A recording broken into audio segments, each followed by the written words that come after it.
St. Mary's Riken Knights opened the 2017 season in the fourth edition of the Lambert Cup against fellow Xaverian school Mount St. Joseph of Baltimore. On the first drive of the contest, the Knights hand the ball off to senior running back number 3, Calvin Bell, who scampers up the middle, gives a good stiff arm, and gains 20 yards on the first drive of the contest. 1st and 10 now for the Gales after a Knights turnover. Knights defense gang tackles here number 20, Marlowe Wax Jr. for the Gales for a 5-yard loss. A.J. Wilson and Ernie Sigmund burst up the middle for a 4th down stop. 3rd and 10 on the 40 for the Knights after that stop. Middle screen drawn up to Calvin Bell, takes it and goes 60 yards down the right sideline on a well-executed, drawn-up and blocked play to put the Knights on the board 6-0 with 7:23 left in the first quarter. The Knights go with a quick screen from Christian Marks to number 15, Camden Boyle, for the second touchdown of the game. Extra point was good. Knights lead 13-0. 2nd and 10 now from the 32. Marks drops back to pass, throws an out route to number 11, Will Johnson, picks up 13 on the play. 1st and 5 for the Knights after penalty. Calvin Bell takes up the middle, fades a few Gales, then runs over a few more on a 15-yard run, putting the Knights in scoring territory, up 13-0 after the first quarter.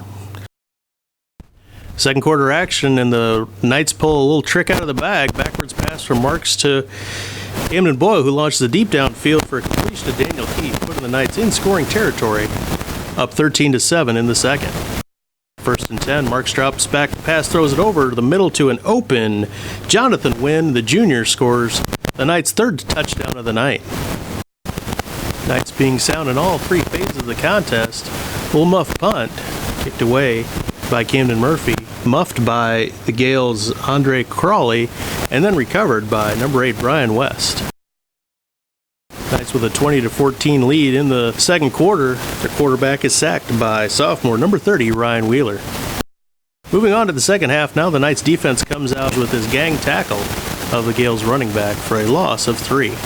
3rd and 10 with the Gales when the Knights come on a stunt, resulting in a 3-man sandwich with 54 and Bradford, 55 McIntosh, and number 10 Nick Jaffers. 4th down now for the Gales. They go with the quick kick, which is blocked by number 30 Ryan Wheeler, and the Knights recover in scoring position. 3rd down now, Marks over the middle to number 18 Colin Webster. And that's the Knights in a critical 1st down. 3rd and 9 when Jonathan Wynn takes the misdirection handoff, takes it down to the 1.5-yard line. 1st down for the Knights. A little razzle-dazzle on a scrambling play now as Marks rolls to the right, ducks underneath, stays behind the line of scrimmage, tosses it into the end zone to Jonathan Wynn for the Knights' 4th touchdown of the game. Wynn had his 2nd TD catch with that toss. Gales in the hurry-up with a 1st and 10 swing pass. Stopped by D'Angelo Tull. Ball comes loose. Knights fall on it. Recovered by 29, Jalen Phillips.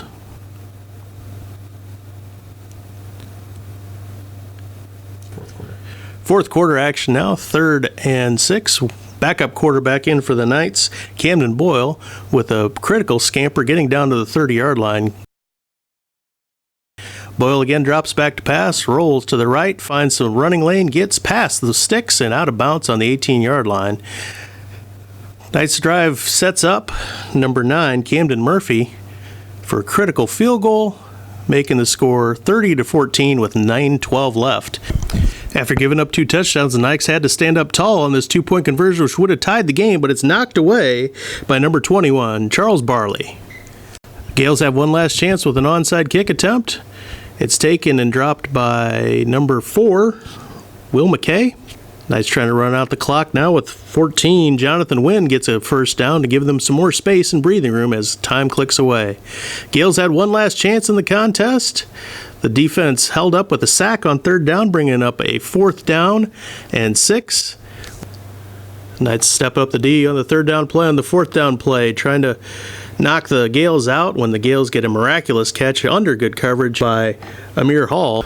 giving them a first down as time's running down. 3rd and 1, Gales needing to get into field goal range. Pass goes down the middle, but it's intercepted by number 29, Jalen Phillips, with the theft that keeps the Knights on top 30-28. Final for the contest, the Knights take back the Lambert Cup with a 30-28 win. Coach Brady, to start the year off with obviously a momentum win and a cup. Tell us the initial reaction as your first game as a St. Mary's Riken coach. We just wanted to win the game any way we could possible, and I'm really proud of the kids, the way they battled, and the seniors, stuck in there. And I told them it wasn't going to be easy. It's a really good football team, and they came down here to win a game, and we had to find a way to win, whatever that took.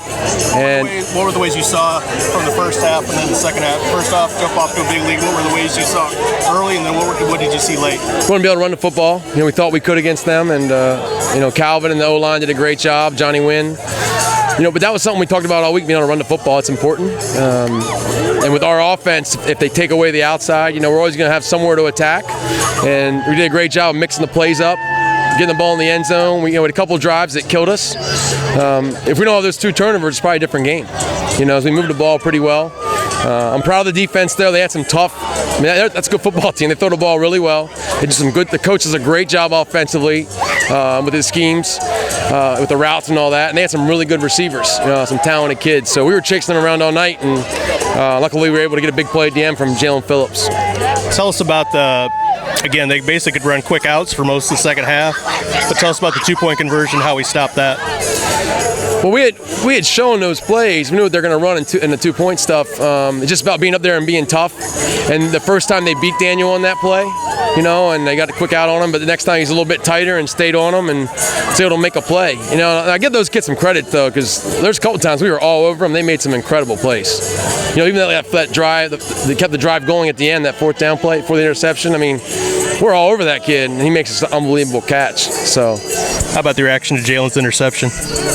It was just awesome. I just said in the headphones for that play, I told everybody, we just need one guy to make a play. One guy's got to make a play, and the defensive guys hung in there. The coaches kept coaching them. What the staff has done in a short amount of time to get these kids to trust us and to play hard for us. I think you saw that tonight. They played really hard, and they believed in what we were doing. So, one last thing, Camden Murphy, who struggled for a lot of the season last year, came up huge tonight. I think you just instill confidence in people, and Camden's one of those kids, you don't talk to him too much. Just let him go out there and kick the ball and make it fast. Don't let him think about it too long, but no, Camden's been great. He's worked really hard in the summer on getting better at his craft. He went to kicking coaches. He has confidence now and showed tonight. What a huge kick. We didn't know how big it was going to be when he made it. So looking ahead to next week, you got Pilati. Had a good year last year. We haven't played him in a while. Tell us your initial. I know you got to enjoy this one, but looking to next week, what can you give us a preview of quickly? Pilati has a lot of talent. They're big. They're fast. They're definitely going to stretch us a little bit more in the speed realm for our kids on both sides of the football. And obviously they came off on a big year last year. They've played some really tough teams early on in their scrimmages, and then even this week they played McDonough. So kind of like us in preseason, we played some really good football teams, and again tonight. So I think it's going to be a great matchup. We just got to be able to match their speed and how fast they play at their place. Very good. Coach, congratulations on your first win at the St. Mary's Riken, and thank you. Obviously taking the Lambert Cup. Oh, it's awesome. Thank you very much.